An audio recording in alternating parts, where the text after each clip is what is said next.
10-year-old Miguel Rodriguez bounced on his toes as he watched his father hoist the handmade Miguel's 10th birthday banner between two oak trees. After battling dyslexia all year and finally advancing to grade-level reading, this celebration felt like victory. The family had moved to Oak Ridge Estates just 3 months ago after his mother Elena landed a promotion, and Miguel had struggled to make friends. When 5 classmates actually RSVP'd yes to his barbecue party at Lakeside Park, he'd slept with the guest list under his pillow. The morning of the party, Miguel woke at 5 a.m., too excited to sleep, and helped his parents pack their minivan with a charcoal grill, his dinosaur-themed birthday cake, and bags of specially ordered Brazilian-style barbecue, his grandfather's secret recipe. Elena had followed every regulation to the letter. Reservation permit displayed prominently on their designated table, noise levels monitored, and even distributing friendly notes to nearby parkgoers explaining their celebration. As the first guests arrived, Miguel's new friend Zach presented him with a carefully wrapped gift, a rare fossil kit Miguel had been eyeing for months. For the first time since moving, Miguel felt like he finally belonged. The party was in full swing, children shrieking with laughter during an elaborate water balloon toss, and parents chatting over plates of sizzling picana when the atmosphere suddenly shifted. A woman in designer athleisure wear and oversized channel sunglasses marched toward their area, her white-knuckled grip on a small poodle's rhinestone leash betraying her fury. "Excuse me," she called out, her voice slicing through the happy chatter. "Do you people realize this is a shared space?" Without waiting for a response, she strode directly to their permit-reserved grill area. Miguel froze mid-bite, his dinosaur party hat slipping sideways as the woman pointed dramatically at their setup. "I am on the Oak Ridge Homeowners Association board, and we did not approve this invasion." The woman, who tersely introduced herself as Patricia Winters when pressed, produced her phone and began photographing the children without permission. When Elena calmly presented their permit, Patricia snatched it, examined it with theatrical disgust, and declared, "Obviously counterfeit." Miguel watched in horror as she deliberately knocked over their carefully arranged gift table while backing away, sending his newly opened fossil kit crashing to the concrete. The prehistoric ammonite inside shattered, and Miguel's eyes welled with tears as Patricia announced loudly that she was calling both the police and the park ranger.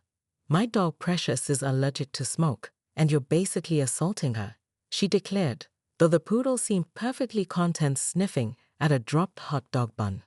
Parents began gathering their children protectively while James, Miguel's father, tried reasoning with the increasingly volatile woman, who now blocked their exit from the designated barbecue zone. "Excuse me, but what exactly is happening here?" The authoritative voice cut through Patricia's tirade like a knife. City Councilwoman Diana Chen, dressed in casual weekend attire, but exuding unmistakable authority, approached with her daughter Lily, one of Miguel's classmates, in tow. Patricia pivoted, her rehearsed complaints ready, but faltered upon recognizing the councilwoman. "These people are violating at least 6 park ordinances," Patricia insisted, though with notably less conviction. Diana's eyebrow arched.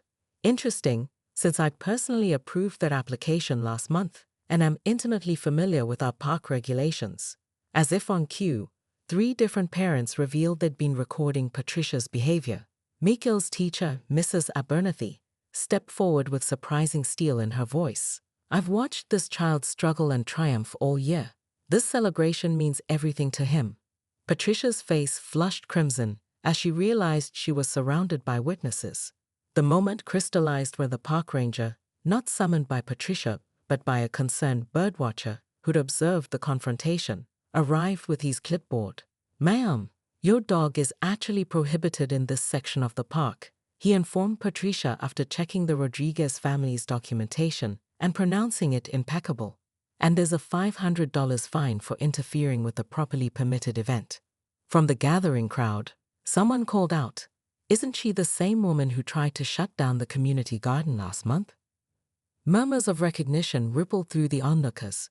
Patricia's phone, still recording, captured her own unraveling as she suddenly realized she had miscalculated catastrophically. By Sunday morning, #Okrijkaren was trending locally on social media.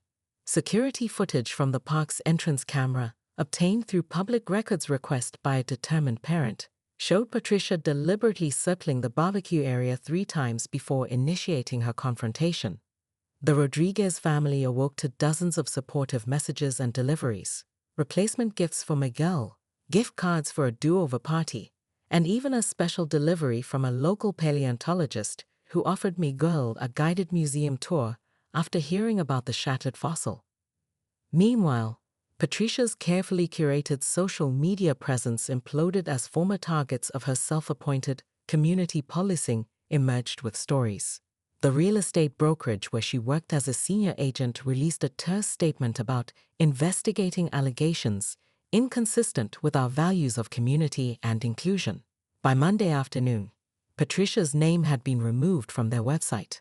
The story gained unexpected traction when Miguel's uncle, a documentary filmmaker, assembled the multiple video perspectives into a compelling 3-minute clip that was picked up by a national news outlet examining patterns of recreational space disputes in changing neighborhoods.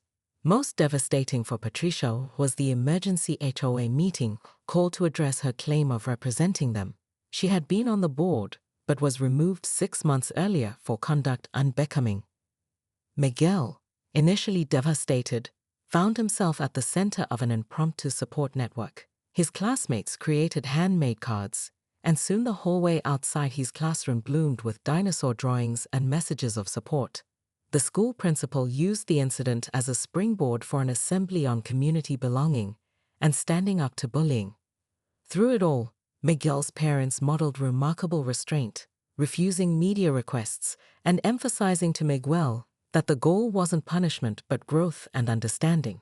On a crystal-clear Saturday morning 2 weeks later, an unmarked car parked outside the Rodriguez home. Patricia emerged clutching a dinosaur-shaped gift bag and looking markedly different, her designer clothes replaced by simple jeans, her face bare of makeup, her confident stride now hesitant.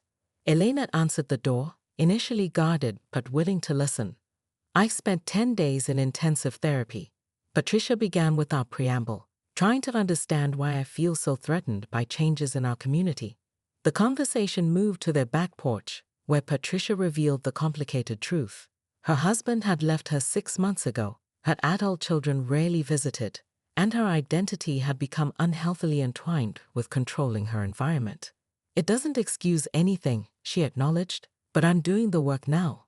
The gift bag contained not just a replacement fossil kit, but a certificate for a private tour of the Natural History Museum's paleontology lab. Patricia had arranged this through her brother, a museum donor, in what seemed a genuine attempt at making amends.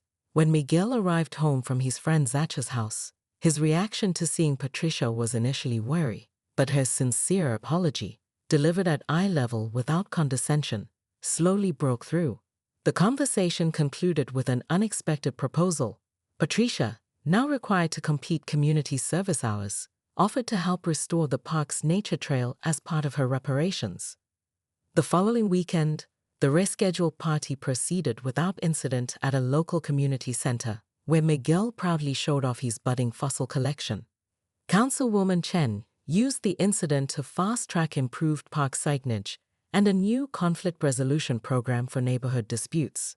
6 months later, a community newspaper feature showed Patricia, now working part-time as an administrative assistant at a youth center after losing her real estate position, helping Miguel's class with a conservation project at the same park where the incident occurred.